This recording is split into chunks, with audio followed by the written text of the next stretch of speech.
তো আজকের ভিডিওটা হচ্ছে খুব সকাল সকাল না, খুব ভোরে ভোরে শুরু করলাম। মানে ঘুম থেকে উঠেছিলাম, আর উঠে আমার একটা অভ্যাস হচ্ছে বেলকনিতে যেয়ে দাঁড়িয়ে বাইরের গাছ দেখা বা আকাশ দেখা।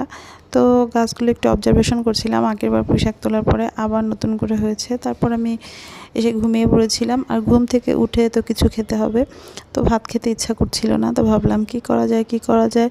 দেন ঠিক করলাম যে খিচুড়ি রান্না করব। আর এই তো ভুনা খিচুড়ি রান্না করছিলাম, আর সাথে ছিল হচ্ছে গরুর গোশ ভুনা।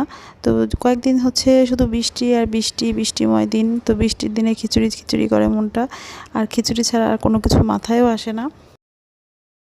সো যেমন ভাবনা তেমনই কাজ। এই তো খিচুড়ি আর গোশ রেডি করে ফেলেছি। ভুনা খিচুড়ি, ভুনা গোশ আর গরুর গোশ দিয়ে খিচুড়ি খেতে অমৃতর মতো লাগে আমার কাছে। তো বৃষ্টির দিনে এর থেকে ভালো খাবার মনে হয় আর কিছুই হতে পারে না। তো আমার মতো কার কার ভালো লাগে কমেন্টে জানাবেন। আর তারপর বিকেলে চা খেয়েছি, নিচে ঘুরতে গিয়েছি, ঘরের অন্যান্য কাজ করেছি, বাট সেগুলো আর শেয়ার করছি না। এক লাফে চলে গেলাম সন্ধ্যার নাস্তায়। তো সন্ধ্যায় করেছিলাম হচ্ছে চিকেন ফ্রাই আর আলুর কাটলেট। এটা ইদানিং খুব বেশি করা হচ্ছে।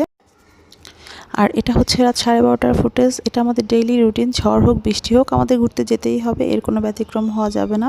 সো আজকেও তার ব্যতিক্রম হয়নি। আর আমার আম্মাজান হচ্ছে রাস্তা থেকে ফুল কুড়াতে থাকে, তো সে কাঠগোলাপ কুড়িয়ে পেয়েছে, আর আমি আর আমার মেয়ে হচ্ছে ঢং করছিলাম। তো আমার ছবি তোলা শেষ, ভিডিও করা শেষ। তো মেয়ে এসে বলছে সে এখন ঢং করবে, ছবি তুলবে। সো ফুলটা আমাকে খুলে দিতে হবে তাকে, আর খুলে দিলাম। আর দেন তারপর সে হচ্ছে একটু ছবি তুললো। যেহেতু বুথ থেকে আমরা বের হয়ে গিয়েছি, এই যে আমার কন্যার ঢং।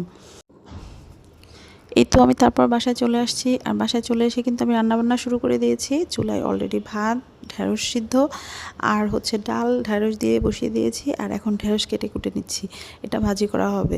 মানে আজকে হচ্ছে আমাদের ভেন্ডিময় দিন। মানে আগে থেকে ডিসিশন নিয়ে নিয়েছিলাম যে আজকে ভেন্ডি দিয়ে ভাত খাবো, ভেন্ডি ভর্তা করব, ভেন্ডি ভাজি করব, ডাল দিয়ে ভেন্ডি রান্না করব। তো সেটাই করছি। তো এরপর হচ্ছে এই তো আমার কাটাকুটি শেষ। তারপর আমি আমার ছেলের সাথে একটু আহ্লাদ করব, রান্নাটা বসিয়ে দিয়ে। দেন রান্না কমপ্লিট হলে আমরা খাওয়া দাওয়া করবো আরাম করে। আর তারপর ঘরের টুকটাক যা কাজকর্ম থাকে, টুকটাক না, রাতে কিন্তু খাওয়া দাওয়ার পর অনেক বেশি কাজ জমা হয়, সেগুলো ক্লিন করতে করতে বেশ সময় লাগে, আর ঘুমাতে ঘুমাতে অনেক বেশি দেরি হয়ে যায়। আর এই তো আমার ডালটা কিন্তু রেডি। আর এই ডালটা খেতে এত মজা হয়েছিল, এটা কিন্তু রাতেই ফিনিশ হয়ে গেছে। আপনাদের ভাইয়াকে জাস্ট লাঞ্চের জন্য দিয়ে দিতে পেরেছি। আর দুপুরে আমার আবার রান্না করতে হবে, জানি না আজকে কী খাবো। তো সো আজকের ভিডিওটা এই পর্যন্ত, আর খুব বেশি বড় করব না। ছেলের সাথে আহ্লাদ করতে করতে আল্লাহ।